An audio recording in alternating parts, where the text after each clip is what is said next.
Fashion and the city में हो रहे इस वक्त काम वेदिका को ही पड़ रहा था। वैसे तो वो सब कुछ संभालने के लिए तैयार थी, लेकिन इस वक्त वो बहुत ज्यादा हड़बड़ी में थी। अर्जुन की कंपनी में होने वाले उस हाई प्रोफाइल बिजनेस इवेंट को इस वक्त वेदिका ही असिस्ट कर रही थी, और उसका मेन काम फिलहाल के लिए अभी ये था कि उसको अपने लैपटॉप पर गेस्ट के इनविटेशन लिस्ट को प्रॉपरली मैनेज करना था, वीआईपी सिटिंग ऑर्डर्स को मैनेज करना था और साथ ही सबको ईमेल इनवाइट्स भेजना था। और वही ये सारी चीज़ें प्रिपेयर कर रही होती है, लेकिन फिलहाल एक बहुत बड़ी गलती जो कि उसके हाथ हो गई थी हड़बड़ी की वजह से। वेदिका से दो लिस्ट मिक्स हो जाती हैं, वीआईपी गेस्ट लिस्ट और साथ ही रेगुलर इनवाइट लिस्ट। गलती कुछ यूं थी कि एक काफी बड़े इन्वेस्टर को, जिसका नाम गलती से रेगुलर गेस्ट लिस्ट में चला गया था, और वहीं उनको नॉर्मल इनविटेशन मेल चली जाती है। उसमें ना तो कोई खास ऐसा सब्जेक्ट लिखा हुआ था और ना ही कोई प्रायोरिटी सिटिंग मेंशन था। वेदिका जो कि अपने काम को आगे तरफ बढ़ा चुकी थी, लेकिन फिर जैसे ही उसे रियलाइज होता है कि उसने कितनी बड़ी गलती कर दी अपनी लैपटॉप की स्क्रीन पर देखने के बाद, जब उसने दोबारा क्रॉस चेक किया था तब जाकर के उसका फेस जो कि पूरी तरह से पेल होना शुरू हो गया था, और वो हड़बड़ी से खड़े होते हुए कहती है, "oh no, no no no no, ये स्पॉन्सर का नाम यहाँ कैसे आ गया? अगर सर ने देख लिया तो मैं तो गई काम से।" वैसे ही वेदिका को इस पोजीशन पर देख करके आसपास की कई लड़कियां बहुत ज्यादा जला करती थी। इस वजह से तो जलती थी क्योंकि वो अर्जुन की असिस्टेंट थी, और साथ ही इस वजह से भी क्योंकि क्रिश उसके आगे पीछे लगा रहता था। ऐसा नहीं था कि क्रिश के चाहने वाले कुछ कम थे। क्रिश के क्यूटनेस, उसकी हरकतें और साथ ही वो इतना ज्यादा चार्मिंग दिखता था, हमेशा हर चीजों में सबसे आगे, जिस वजह से वो वेदिका के पीछे लगा रहता और आसपास की सारी लड़कियां जल भुनकर राख हो जाती थी। वेदिका की इस गलती के बारे में जैसे ही आसपास के लोगों को पता चला था, सब लोग इस बारे में रेडी हो चुके थे कि किस तरह से अर्जुन सर के दिमाग में वेदिका के खिलाफ ऐसी बड़ी बड़ी बातें उछाल कर डालनी है कि किसी भी तरीके से बस वेदिका इस कंपनी से बाहर हो जाए। जोया जो कि हल्का सा स्माइल करते हुए अपने चेहरे पर झूठ मूठ का एक पछतावा लेकर वेदिका के सामने आते हुए पूछती है, "क्या हुआ? तुम परेशान लग रही हो। बाहर से हमने तुम्हारी आवाज सुन ली थी। अब तुम्हें कोई दिक्कत है क्या?"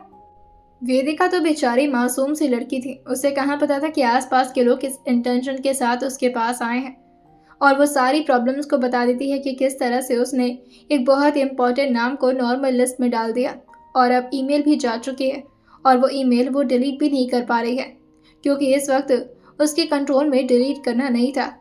वो परेशान होकर के बस इधर उधर अपने सर को रब किए जा रही थी। वो कभी चेयर पर बैठती तो फिर खड़ी हो जाती।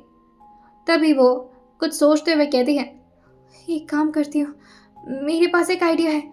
जैसे ही जोया ने ये सुना था, वो परेशान होते हुए पूछती है, क्या आइडिया है वेदिका, मुझे बताओ?" लेकिन वेदिका जो कि कहती है, "नहीं नहीं, मैं आती थोड़ी देर में।"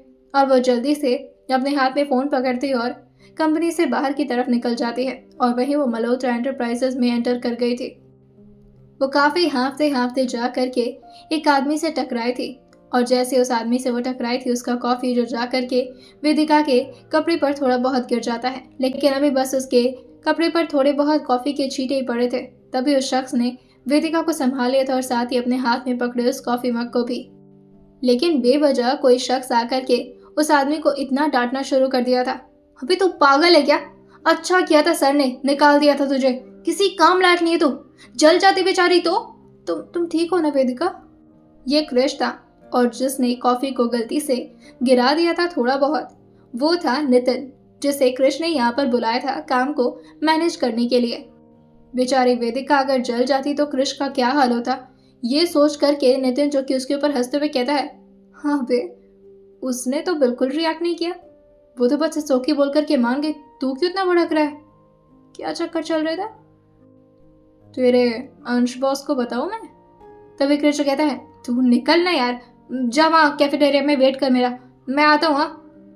तभी ये सुनकर के नितिन जो कहता है, "ओह, तेरे कैबिन में जा रहा हूँ, चुपचाप से शांति से औकात में आ जा, लड़की के सामने कुछ ज्यादा भाव खा रहे तू?" क्रिश जो वेदिका की तरफ देखकर कहता है, "I am really so sorry."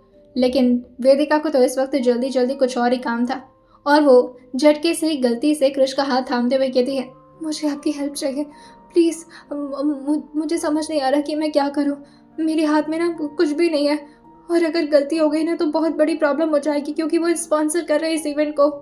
ये सारी बातों को सुन करके कृष्ण परेशान होता है, लेकिन उसके साथ ही उसके दिल की धुकधुकी किस हद तक बढ़ चुकी थी कि वेदिका की कोई बात जैसे उसे सुनाई ही न दे रही हो। सब कुछ बिल्कुल शांत सा हो गया था।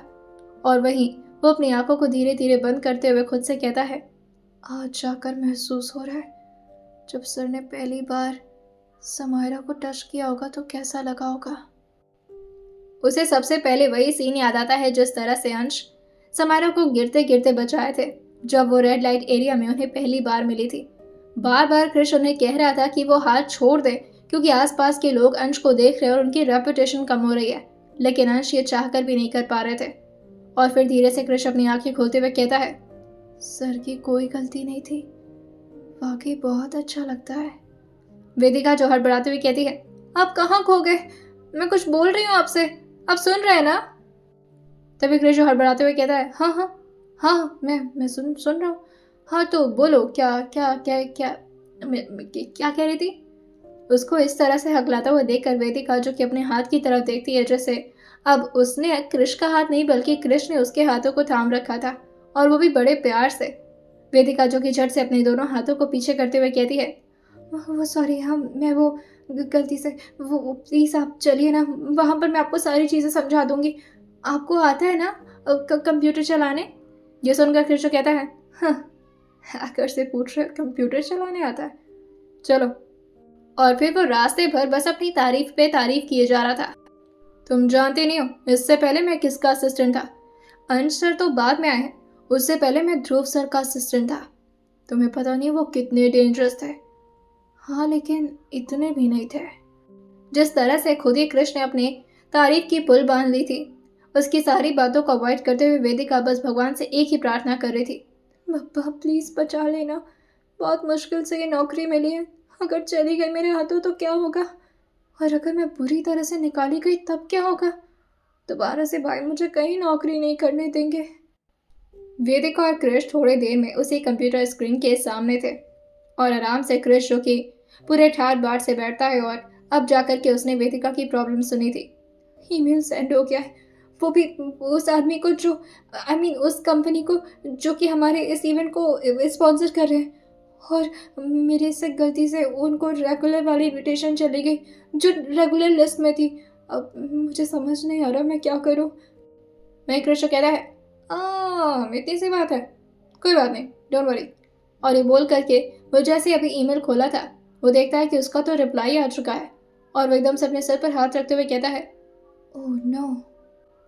जैसे ही वेदिका ने ये सुना था, वो घबराते हुए कहती है, अब क्या हुआ। तभी कृष्ण खड़े होते हुए कहता है, ये तो सेंड हो गया और दूसरी तरफ से रिप्लाई भी आ गया है, अभी तो कुछ नहीं कर सकते। जैसे ही वेदिका ने सुना था, वो अपने दिल पर हाथ रखते हुए कहती है, अब तो मैं कहीं काम से मैं नहीं बचूंगी, मैं क्या करूं अब। अब वेदिका और ज्यादा परेशान होने लगी थी, और उसे समझ नहीं आ रहा था कि अब वो क्या करेगी। कृष्ण, जो कि उसको इस तरह से परेशान होता देखकर कहता है, तुम ऐसे रिएक्ट मत करो, मैं सॉरी बोल देता हूँ इन्हें, मैं प्रॉपरली ईमेल सेंड कर देता हूँ, रुको। और फिर वो अपॉलॉजी ईमेल लिखना शुरू कर देता है। जिस तरह से वो ईमेल टाइप कर रहा था, धीरे धीरे वो अपने मन में कुछ ना कुछ बुदबुदाया जा रहा था, और उसके होठों से धीरे धीरे आवाज़ भी बाहर की तरफ निकल रही थी। तभी वेदिका को कुछ जानी पहचानी सी आवाज़ सुनाई देती है, जैसे कि अभी उसने जिस चीज़ का नाम लिया हो उस चीज़ से वेदिका बहुत ज़्यादा फैमिलियर हो। और जैसे ही वो झटके से आकर के अभी अपने स्क्रीन की तरफ देखने वाली होती है, वो कृष की तरफ चौंकते हुए देखकर कहती है, ये क्या है, ये ईमेल किसके पास जा रहा है। कृष वेदिका की तरफ देखकर कहता है, ध्यान कहाँ है तुम्हारा, हाँ, कहीं इधर उधर तो ध्यान नहीं जा रहा ना। इस वक्त वेदिका, जो कि कृष की तरफ हल्का सा झुकी हुई थी क्योंकि उसे स्क्रीन देखना था, और जिस तरह से वो दोनों इस वक्त करीब थे, आसपास के बाहर सारे लोग जो कि उन दोनों को घूर घूर कर देखे जा रहे थे। कुछ लोगों ने तो वेदिका और कृष की इसी तरह से तस्वीर निकाल ली थी, और जिस पोजीशन में इस वक्त वो दोनों थे, पीछे से ऐसा लग रहा था जैसे कि वो दोनों एक दूसरे के काफ़ी करीब और साथ ही एक दूसरे को किस कर रहे हैं। लेकिन जैसे ही वेदिका को ख्याल आता है कि क्रिश उसे किस तरह देख रहा है, वो जल्दी से खड़ी हो जाती है। और वहीं उसके दिल में जो दगदगी मची हुई थी, अब उसका रीज़न ये ईमेल नहीं बल्कि क्रिश ज़्यादा बन चुका था। और फिर वो ईमेल की तरफ ध्यान से देखते हुए कहती है, ये ईमेल किसके पास? अ, वैसे अपॉलजी मांगने की ज़रूरत नहीं है, मैं कर लूँगी हैंडल इसे, आप जाइए। तभी क्रिश खड़े होते हुए कहता है, पागल हो क्या तुम? कोई आइडिया भी है कि इस इवेंट को कौन स्पॉन्सर कर रहा है? वहीं वेदिका जो धीरे से पूछती है, कौन कर रहा है? क्रिश कहता है, तुम्हें नहीं आइडिया है? अरे रेयांश अग्निहोत्री कर रहे हैं। उनकी प्रोडक्शन हाउस का नाम नहीं पढ़ा तुमने? The Agnihotri production. Jiya ma'am भी आने वाली हैं और मुझे लगता है ना कि कल के फैशन शो को जो भी लीड करेगा और जो भी सबसे अच्छे से धमाका मचाएगा, उसे सर अपने प्रोडक्शन हाउस में मूवी करने का भी मौका दे सकते हैं। ये सुनकर के वेदिका जो कि अपना मुंह खोलते हुए कहती है, हाँ। उसे ये नहीं समझ में आ रहा था कि वो इसका क्या जवाब दे। आखिर वो इतनी बुद्धू कैसे हो सकती है? उसने क्यों नहीं देखा कि जिस तरह से TAP करके शॉर्ट फॉर्म में लिखा गया था, उसका नाम फुल में क्या था? The Agnihotri production. और वेदिका जो कि अपने सिर को सहलाते हुए कहती है, मैं तो खामखा डर गई थी। लेकिन कृष्ण कहता है, तुम्हें डरना चाहिए, तुम्हें नहीं पता है रेयांश अग्निहोत्री बहुत खतरनाक है, और अगर पता चलता ना उन्हें कि तुमने किस तरह से उन्हें गलत सलत ईमेल भेजा है, बहुत मारते तुम्हें। वेदिका जो कहती है, वो मुझे मारेंगे? हाँ। कृष्ण वेदिका को इतनी हिम्मती बनता देखकर कहता है, ओ तुम झांसी की रानी हो क्या? तुम्हें लोगों से डर नहीं लगता? अगर ऐसा है तो फिर मुझे भी अपनी तरह बना दो, मेरी तो बहुत पड़ती है ऐसे लोगों से। वेदिका जो हंसते हुए कहती है, वैसे थैंक्स मेरी हेल्प करने के लिए, पर अब सब ठीक है, अब जा सकते हैं। तभी कृष्ण कहता है, बड़ी सेल्फिश हो यार, मतलब काम के लिए बुलाया और अब काम हो गया तो भेज रही हो। यह सुनकर वेदिका हल्का सा झुकते हुए कहती है, तो क्या करूं, कुछ और काम नहीं है ना, और ऐसे यहाँ पर रहना आपका ठीक भी नहीं होगा, फिर वहाँ पर अंश। लेकिन फिर वो अपने आपको कंट्रोल करते हुए कहती है, मेरा मतलब है आपके बॉस आपको डांटेंगे भी ना, आप जाइए। यह सुनकर कृष्ण कहता है, देख रहा हूँ बहुत फिक्र कर रही हो कि मुझे डांटना पड़े। वैसे ठीक है, शाम तक मिलते हैं अगर तुम फ्री होती हो तो, ओके? और अगर कोई भी प्रॉब्लम हो ना तो अब बार बार कंपनी में भाग कर मत आना। और फिर वो उसके हाथ से फ़ोन लेते हुए कहता है, व्हाट इज़ द पासवर्ड? वेदिका जो धीरे से कहती है, मैं लाइए खोल देती हूँ। और वो जैसे ही अपने थंब को लगाई थी, उसका स्क्रीन खुल गया था, जिस पे क्रिश अपने नंबर को डायल करता है और फिर उसे खुद ही सेव करते हुए कहता है, क्रिश, वैसे मेरे टाइटल से क्या लेना देना तुम्हें? और फिर वो उस पर दिल का इमोजी बना देता है और उसको सेव करके वेदिका के हाथ में देते हुए कहता है, I am just one call away from you.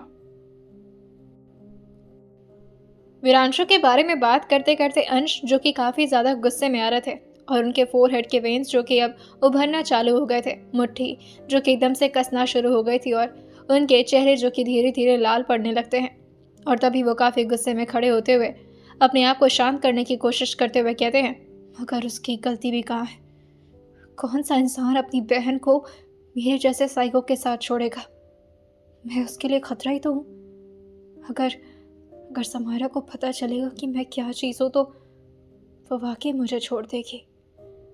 और अगर मैं वीरांशु की जगह होता तो मैं भी तो यही करता ना, अपनी बहन को बचाने की कोशिश। मुझे नहीं पता मुझे इस वक्त क्या करना चाहिए और क्या नहीं। जिस तरह से अंश अचानक ही अपने गुस्से को इस तरह शांत करते हुए खुद को निगेटिव समझ रहे थे, अर्जुन को बहुत बुरा लगता था जब अंश अपने बारे में इस तरह बात किया करते थे। अर्जुन को तो अंश का वही ऑरा पसंद था जब वो खुद को दुनिया से सबसे बेस्ट समझते थे, और अब उनका गुस्सा न जाने क्यों अर्जुन के अंदर ट्रांसफ़र होने लगा था और वो वीरांशु का नाम अपने दांत पीसते हुए लेकर कहते हैं, वीरांशु ओबेरॉय। वो काफ़ी गुस्से में टेबल पर हाथ मारकर खड़े होते हुए कहते हैं, वीरांशु ओबेरॉय अकेले ये काम नहीं कर रहा होगा, ज़रूर उसके पीछे किसी और का भी हाथ है। अंश इस बात पर हल्का सा मुस्कुराते हुए कहते हैं, किसका हाथ हो सकता है? जिसका परिवार ही उसका दुश्मन बना फिर रहा हो, फिर और किसी पर मैं क्या ही शक करूं? और यह सुन करके अर्जुन जो आकर के अंश के ठीक पीछे खड़े होते हुए कहते हैं, तू परेशान मत हो, अगर इस बार किसी ने तेरे साथ बदतमीजी की या किसी ने समायरा या फिर तेरे को अलग करने के बारे में सोचा भी ना। आने दे, खोल कर रख देंगे सबको। जिस तरह से इस वक्त अर्जुन के चेहरे पर गुस्सा साफ नजर आ रहा था, अंश कभी भी इस तरह के रिएक्शन को अर्जुन के चेहरे पर देखे नहीं थे। और अर्जुन का ये एक्सप्रेशन देख कर अंश अर्जुन के कंधे पर हाथ रखते हुए कहते हैं, रिलैक्स मैन, मैं हैंडल कर लूँगा उस वीरांशु को, सम्राट को और साथ ही जयचंद्र मल्होत्रा को। तुझे इन सारे पेचीदा में पढ़ने की ज़रूरत नहीं है और तेरे पास वैसे ही बहुत सारे काम है।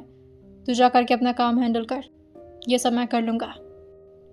तभी अर्जुन जो कि अंश को समझाते हुए कहते हैं, तो खुद को अकेला मत समझ और हर चीज़ अगर तू ही हैंडल करेगा तो फिर मेरे होने का फ़ायदा है क्या यहाँ पर। तू बस समायरा को ये बिलीव दिला कि तू उससे वाकई बहुत प्यार करता है, बाकी की चीज़ों को हम देख लेंगे। समायरा का तेरे ऊपर भरोसा होना सबसे ज़्यादा इम्पॉर्टेंट है इस वक्त। जहाँ तक बात रही उस वीरांशु ओबेरॉय की, तो मैं बात करता हूँ, किसी भी तरीके से उसके नेक्स्ट मूव के बारे में मैं खुद पता लगा लूँगा। लेकिन शायद अर्जुन को ये नहीं पता था कि अंश ने क्या हरकत कर रखी है। वो तो खुद ही वीरांशु को उठवाने की बात कर चुके हैं तुषार से। और वहीं वो अर्जुन के कंधे पर हाथ रखते हुए कहते हैं, हे डूड, तू जाकर के अपने फैशन एंड द सिटी के इवेंट पर ध्यान दे और कल वो इवेंट इंटरनेशनल लेवल पर बहुत ही ज़्यादा ग्रैंड होने वाला है। So I think you should focus on that, और अगर कुछ होता है तो आई विल इन्फॉर्म यू।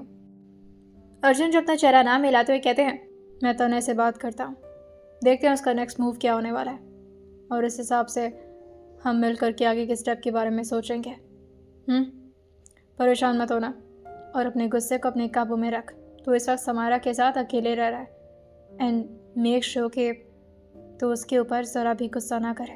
अंश को इस बात पर हंसी आ गई थी। अंश काफ़ी धीरे आवाज़ में कहते हैं, पत्नी के सामने कौन से गैंगस्टर की चली है जो मेरी चलेगी। और वो अपने बगल में रखे इतने सारे फाइल्स की तरफ देखते हुए कहते हैं, ये किसने रख दी लाकर। अर्जुन जो हंसते हुए कहते हैं, ये तो काफ़ी टाइम से रखी हुई है, तेरा ध्यान कहाँ है। अंशु अपने लैपटॉप की तरफ एक बार देखते और फिर कुछ सोचते हुए कहते हैं, था किसी अच्छी जगह पर, तू निकलना डिटेक्टिव कहीं का। और फिर वो अपने फाइल्स का काम शुरू कर देते हैं। हर एक चीज़ों को अच्छी तरह से चेक करते हुए वो सिग्नेचर कर रहे थे। यहाँ पर पहले से ही कृष्ण ने फाइल को रख दिया था, लेकिन अंश का ध्यान था कहाँ आज काम पर।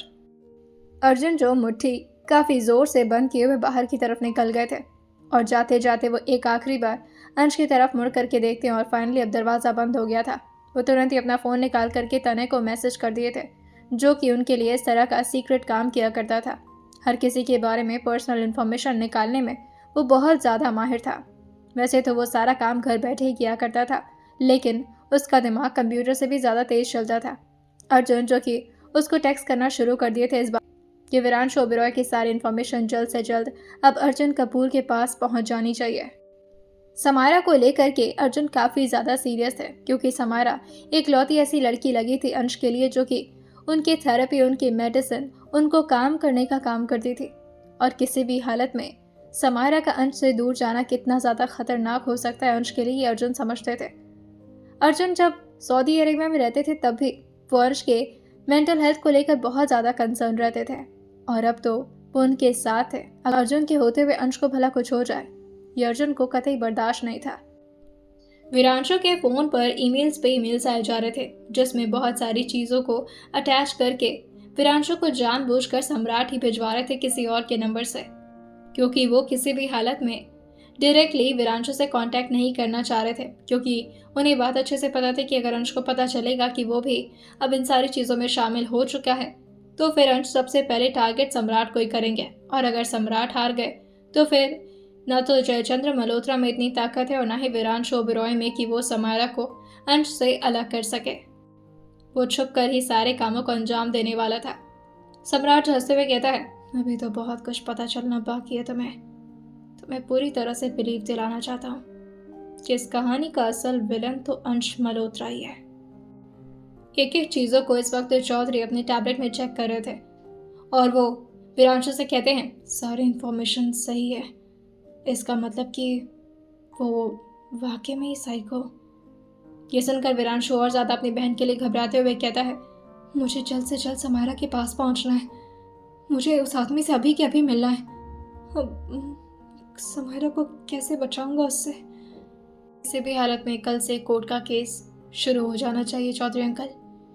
ये सुनते ही चौधरी जी अपने सर को हाँ मिलाते हुए कहते हैं, हम अभी बात करते हैं अपने लॉयर से। चौधरी और विरांशु जो कि गाड़ी में सफर कर रहे थे और इस वक्त आपस में काफी गंभीर बातें कर रहे थे। विरांशु जो कि काफी ज्यादा परेशान हो रहा था इन सारी बातों को सोच सोच करके कि आखिर समायरा किस तरह से उस आदमी को सफर कर रही होगी। वहीं दूसरी तरफ समायरा का हाल तो वैसे ही बेहाल हो रखा था। जिस तरह से विरांशु सोच पा रहा था शायद उससे भी ज्यादा बुरी हालत में थी इस वक्त समायरा। वो पूरी तरह से अपने आप को ब्लैंकेट से कवर करके इधर उधर घूम रही थी और जैसे ही अभी वो शीशे के सामने आकर खड़ी होती है वो अपना मुंह बनाते हुए कहती है, क्या हालत करती है मेरी। एक इंसान की तारीफ क्या करती, ऐसी हालत कौन करता है। ठीक है आने दो, मैं भी अपना बदला ज़रूर निकालूंगी, लेकिन अभी नहीं। अभी तो बस इस इंसान से बचकर निकलना है मुझे, यहाँ रही तो पागल ही कर देंगे। और ये बोलते बोलते वो जल्दी से ऐसे कूदते फांदते आकर के दरवाजे को खोलती है और अपने लेफ्ट और राइट साइड में झांकना शुरू करती है कि कहीं वो शख्स वाकई यहीं पर तो मौजूद नहीं है। आजकल समारा को कुछ ज़्यादा ही डर लगने लगा था अंश से, लेकिन जब उसे देखता है कि वाकई यहाँ पर कोई नहीं है वो दरवाजे को धीरे से बंद करती है और राहत की सांस भरती है और जल्दी जल्दी वार्डरोब के सामने आकर खड़ी हो जाती है। उसके चेहरे पर एक बहुत ही प्यारी सी स्माइल आ गई थी, जैसे अब उसको सब कुछ मिल चुका हो जो कि वो चाह रही थी। वो जैसे अपना एक हाथ ब्लैंकेट से बाहर निकालती है और वार्डरोब को खोली थी, उसकी आंखें जो कि अभी तो छोटी छोटी थी लेकिन एकदम से बड़ी हो जाती हैं क्योंकि उसे अंदर एक बड़ा सा बोर्ड जैसा कुछ नजर आ रहा था और जिस पर कुछ लिखा हुआ था। समारा जैसे उस बोर्ड को अपने हाथों से उठाती है, एक हाथ से तो वो उससे उठता भी नहीं। जैसे तैसे वो ब्लैंकेट को अपने चिन से अपने ऊपर अच्छी तरह से दबाए हुए उस बोर्ड को वार्डरोब से बाहर की तरफ निकाली थी और फिर उसमें जिस तरह से टेक्स्ट लिखा हुआ था समारा जो कि उसे पढ़ते हुए अपने सिर को खुजलाते हुए कहती है, आए। उस पे लिखा हुआ था, कपड़े पहनने के फिराक में हो जान, मना किया था ना मैंने, डर नहीं लगता है मुझसे। समारा बिल्कुल उसी टोन में पड़ी थी जिस टोन में शायद अंश ने सोच कर लिखा था और फिर वो अपने दिमाग पर जोर डालते हुए कहती है, क्या इनको पहले से ही सब पता चल जाता है, अब क्या करूं मैं। और उसे सामने दिखता है कि वार्डरोब में उसके एक भी कपड़े नहीं रखे हुए हैं।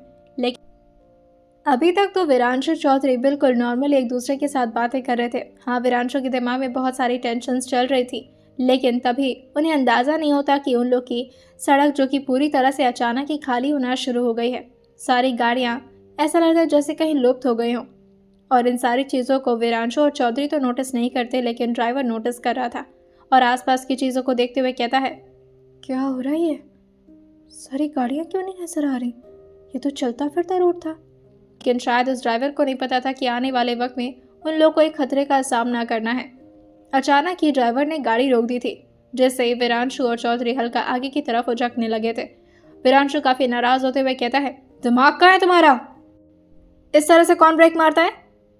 ड्राइवर जो डरते हुए कहता है, सर वो सामने गाड़ी आ गई अचानक से। वो सामने की तरफ ध्यान से देखता है और उसके बाद से अपने विंडो का ग्लास नीचे करते हुए बाहर की तरफ झांकते हुए कहता है, ओए हटाओ गाड़ी। विरांशु को लग रहा था कि यह आदमी गलती से गाड़ी को यहाँ पर ले आकर के खड़ा कर दिया है। ड्राइवर जो विरांशु को समझाते हुए कहता है, सर आप प्लीज़ विंडो को बंद कर दीजिए, वो बुलेट प्रूफ विंडो है, अगर उसमें कोई गोली भी मारेगा तो आपको कुछ नहीं होगा, लेकिन अगर आप खुद से विंडो खोल देंगे तो आपके लिए प्रॉब्लम हो सकती है सर। ये सुनते ही विरांशु जो कहता है, क्यों, ऐसा कौन करेगा, और सामने कोई गलती से गाड़ी ला करके खड़ा कर दिया, उसको हॉर्न मारो, बताओ उसको बगल से निकल जाए ना, इतना बड़ा तो रोड है। लेकिन शायद विरांशु को ये नहीं पता था कि सिर्फ आगे नहीं बल्कि पीछे भी कई गाड़ियाँ आ चुकी हैं और पूरी तरह से अब सर्कल बना करके पूरी गाड़ियाँ विरांशु की गाड़ी को घेर चुकी थी। और जैसे ही चौधरी ने यह नोटिस किया था वो विरांशु को तुरंत ही अंदर करते हैं और साथ ही विंडो को जल्दी से ऊपर की तरफ बंद कर देते हैं और उनकी गाड़ी जो बीच रास्ते पर चुपचाप शांति से खड़ी थी। आसपास के सारे लोग जो कि इस वक्त अपने अपने गाड़ियों से उतर चुके थे और अपने हाथों में बड़ी बड़ी बंदूकें लेकर के अब सिर्फ और सिर्फ एक जगह पर पॉइंट कर रहे थे, विरांशु की तरफ। विरांशु जो एक गहरी सांस भरते हुए कहता है, साले मल्होत्रा कमीने लोग पर भरोसा ही नहीं करना चाहिए था। तभी एक आदमी आकर के उन लोग के विंडो पर धीरे धीरे नॉक करता है और ये आदमी कोई और नहीं बल्कि तुषार था। उसे नहीं पता था कि आखिर ये काम कर कौन रहा है, लेकिन वीरांशु को इतना शक हो गया था कि ज़रूर ये मल्होत्रा का ही काम होगा। जैसे ही वीरांशु दरवाज़ा खोलने से मना करता है, लेकिन चौधरी जो मामले को संभालते हुए कहते हैं, 1 मिनट, हम देखते हैं। चौधरी जो तुषार के ठीक पीछे आकर खड़े हो गए थे और तुषार को इस तरह से वीरांशु की तरफ झुका हुआ देखकर वो पीछे से उसे टैप करते हुए कहते हैं, क्या है, और इस तरह से हमारी गाड़ी बीच सड़क पर क्यों रोकी गई है, और इस तरह सबने अपनी बंदूक को क्यों पॉइंट कर रखा है, क्या चाहते हो हमसे? तुषार जो चौधरी की तरफ देख कर अपना हाथ जोड़ते हुए कहता है, नमस्ते अंकल जी, वैसे ये रिश्ते में आपकी क्या लगता है? तुषार को तो कोई आइडिया नहीं था कि आखिर क्या है रिश्ता वीरांशु का चौधरी के साथ, और आखिर अंश ने क्यों बुलाया है इस वीरांशु को। वो तो बस अंश के कमांड को मानने के लिए हमेशा रोबोट की तरह तैयार रहता था। चौधरी जो इस बात का जवाब देना जरूरी नहीं समझते और फिर से तुषार से सवाल करते हुए कहते हैं, पहले ये बताओ कि हमें यहाँ पर घेर कर क्यों रखा है, और क्या दुश्मनी हमसे? हम तो तुम्हें जानते तक नहीं है। यह सुन करके तुषार जो अपने फोरहेड को रब करते हुए कहता है, जानते तो आप मुझे नहीं है, लेकिन अगर ये आदमी 5 सेकंड के अंदर बाहर नहीं निकला तो इसकी जान ज़रूर चली जाएगी और फिर आपको पता चलेगा कि मैं कौन हूँ। बेहतर होगा कि इस लंबो तंबू को बोलो कि बाहर निकले। चौधरी जो अपने सर को ना मिलाते हुए कहते हैं, हमारी जान चाहे तो ले लो, लेकिन इन्हें बाहर नहीं निकलने देंगे। इनकी जान को खतरा नहीं होना चाहिए।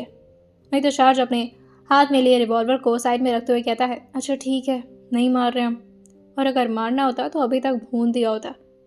प्यार से बोल रहे हैं अंकल जी, मान जाओ मेरी बात, खामखा खून खराबा करने का मन नहीं हमारा। और ये बोलकर वो जोर से दरवाजे पर अपना लात मारते हुए कहते हैं, निकल बाहर।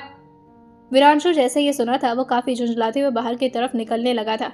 चौधरी नहीं चाह रहे थे कि वीरांशु इन सारे मैटर में पड़े। वीरांशु को इन सारी चीजों की आदत नहीं थी, वो सिर्फ पढ़ने के लिए और बिजनेस पर्पज से ही यहाँ से बाहर गया था। गुंडों को संभालना, माफियाज को हैंडल करना उसे बिल्कुल नहीं आता था। इस मामले में वो बहुत ही ज्यादा इनोसेंट था। बाहर निकलते ही वो काफी गुस्से में कहता है, ये कोई तरीका है बात करने का, और इस तरह से आप अपना पैर कैसे मार सकते हैं मेरी गाड़ी पर? आपको पता है मैं इस गाड़ी की कितनी इज्जत करता हूँ, ये मेरे डैड की दी हुई आखिरी निशानी है। यह सुनकर के तुषार को हंसी आ गई थी और वो अपने सर पर अपना हाथ फेरते हुए कहता है, क्या अजीब आदमी हो, यहाँ तुम्हारे डैड की अमानत की इतनी फिक्र है और खुद की नहीं? तुम्हारे डैड की औलाद, उसकी जान ज़्यादा खतरे में फिलहाल के लिए, इसलिए चुपचाप हमारे साथ गाड़ी में बैठो और कोऑपरेट करो सर। और ये बोल करके वीरांशु का हाथ ज़बरदस्ती पकड़कर खींचते हुए उसे ले जा रहे थे। वीरांशु परेशान होते हुए कहता है, इसे कोऑपरेट करना नहीं कहते, ज़बरदस्ती करना कहते हैं।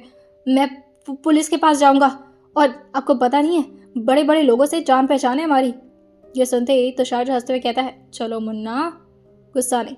और ये बोल करके ज़बरदस्ती 2-3 आदमी जो कि वीरांशु को अपने गाड़ी के अंदर भर दिए थे। चौधरी जो एकदम से परेशान होते हुए कहता है, अब क्या करूं, अब क्या करूं? और वो अपने कॉन्टैक्ट्स को कॉल करना शुरू कर दिया था कि किसी भी हालत में तुषार से उसे बचा लिया जाए। लेकिन जब तक वो कॉल लग पाता तब तक अब उन लोग की सारी गाड़ियां जो कि एकदम से गायब हो चुकी थी, और अब पूरे रास्ते में सिर्फ एक गाड़ी बची थी, वीरांशु की। ये गाड़ी तब तक बिना ब्रेक के चलती रहती है जब तक वो लोग जाकर के ब्लैक हॉर्स रेस्टोरेंट में नहीं पहुंच गए थे। और जैसे ही वो जगह आई थी, तुरंत ही सब लोग एक एक करके उतरना शुरू करते हैं और वीरांशु को बड़े इज्जत के साथ तुषार अपना हाथ पकड़े हुए लेकर जा रहा था। वीरांशु अपना हाथ छुड़ाते हुए कहता है, हाथ छोड़ो मेरा, खुद भी चल सकता हूँ मैं, लंगड़ा नहीं हूँ। तुषार हंसते हुए कहता है, आप हमारे गेस्ट हैं इसलिए इज्जत कर रहा हूँ, वरना इस टोन में मुझसे कोई बात करे मुझे बर्दाश्त नहीं है, चलिए। और ये बोलकर वो बड़े इज्जत के साथ वीरांशु को अंदर की तरफ लाते हैं, जहाँ पूरे रेस्टोरेंट को आज शाम तक के लिए बुक करके रखा गया था और यहाँ पर आसपास कोई भी नहीं था। ये देखकर कि वीरांशु थोड़ा डर जाता है और वीरांशु जल्दी से खड़े होते हुए कहता है, ये कौन सी जगह है और मुझे यहाँ पर क्यों लाया गया है? मैं यहाँ क्या करूँगा? उसको इस तरह घबराता हुआ देख कर तुषार को उस पर थोड़ी तरस भी आ रही थी और थोड़ी हंसी भी, और वो उसकी गालों पर धीरे से हाथ फेरते हुए कहता है, कोई बात नहीं, बस शांति से बैठो और जितना मन करे उतना खाओ, बस तुम्हारी खातिर नवाजी करने के लिए तुम्हें यहाँ पर लाएगा और कोई बात नहीं है। और वो पूरी तरह से उसे काम डाउन कर रहा था। वीरांशु एकदम से हैरान था और परेशान होते हुए कहता है, ये कौन सा तरीका है खातिरदारी करवाने का, और मुझे खाना खिलाने के लिए ऐसे खींच कर कौन लाता है? आप प्यार से बोलते, दावत देते, मैं आ जाता। ये सुनते ही तुषार जो हंसते हुए कहता है, नहीं नहीं, ये हो सकता तुम्हारी आखिरी दावत हो। वो क्या है ना कि अगर तुम हमारे बॉस के साथ डील मान जाओगे तो फिर शायद तुम्हें ऐसी बहुत सारी दावतें खाने को मिल जाएगा।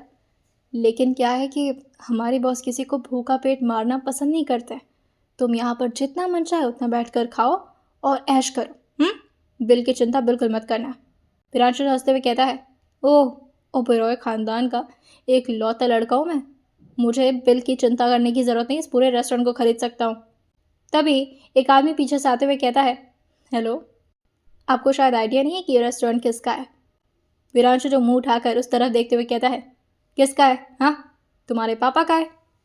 तभी वो लड़का जो कहता है, नहीं नहीं, मेरी इतनी अच्छी किस्मत कहाँ कि वो मेरे पापा बने। ये रियांश अग्निहोत्री का रेस्टोरेंट है।